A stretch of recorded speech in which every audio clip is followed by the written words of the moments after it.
నమస్తే. హెల్త్ టిప్స్తో పాటు ఆరోగ్య సమస్యలు వాటికి పరిష్కారాలను అందించే ఆరోగ్య మంత్రాకి స్వాగతం. ప్రపంచవ్యాప్తంగా సగానికి సగం జనాభాను భయపెడుతున్న వ్యాధి చక్కెర వ్యాధి. దీనిని పూర్తిగా అరికట్టడం అసాధ్యమే. కాకపోతే దీనిని అదుపులో ఉంచుకోవడం తప్పనిసరి. చక్కెర వ్యాధిని అదుపులో ఉంచుకోవడానికి రకరకాల పద్ధతులను మనం అనుసరిస్తూనే ఉంటాం.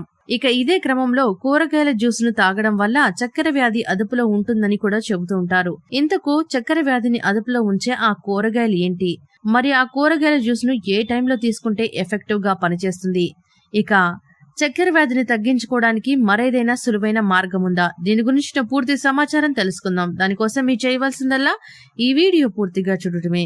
వివరాల్లోకి వెళితే, షుగర్ ను కంట్రోల్ చేసుకోవడానికి ఆహారాన్ని తగ్గించి తినడం, వ్యాయామం చేయడం వంటివి చేస్తూ ఉంటాం. అంతేకాకుండా ఎంతో శక్తివంతమైన మందులు కూడా చేయలేని పనిని కూరగాయలు చేస్తాయని పరిశోధకులు చెబుతున్నారు. చక్కెర వ్యాధిగ్రస్తులు మాంసాహారం జోలికి పోకుండా కేవలం కూరగాయలను మాత్రమే తీసుకోవాలి. దానివల్ల అధిక బరువు నియంత్రణలో ఉంటుంది. అంతేకాకుండా రక్తంలోని ఇన్సులిన్ స్థాయిలు కూడా నియంత్రణలో ఉంటాయి.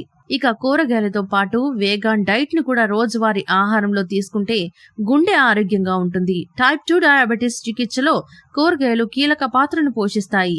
ఆహారంలో కూరగాయలను అధిక మొత్తంలో తీసుకోవడం వల్ల ఆహార నియంత్రణను పాటించాల్సిన అవసరమే లేదు. అలాగే కూరగాయలు దీర్ఘకాల వ్యాధుల తీవ్రతను తగ్గిస్తాయి. ప్రతిరోజు క్యారెట్, బీట్రూట్, కీరదోస కలిపి ఒక గ్లాస్ జ్యూస్ ను చేసుకుని తీసుకున్నట్లయితే ఖచ్చితంగా బరువు తగ్గడమే కాకుండా షుగర్ కూడా కంట్రోల్లో ఉంటుంది. మేము అందించిన ఈ వీడియోపై మీ విలువైన అభిప్రాయాన్ని కామెంట్ బాక్స్ లో రాయండి. అంతేకాకుండా మేము అందించే హెల్త్ టిప్స్ గురించి, మా ఛానల్ గురించి మీ అభిప్రాయం ఏదైనా కూడా కామెంట్ బాక్స్ లో రాయండి.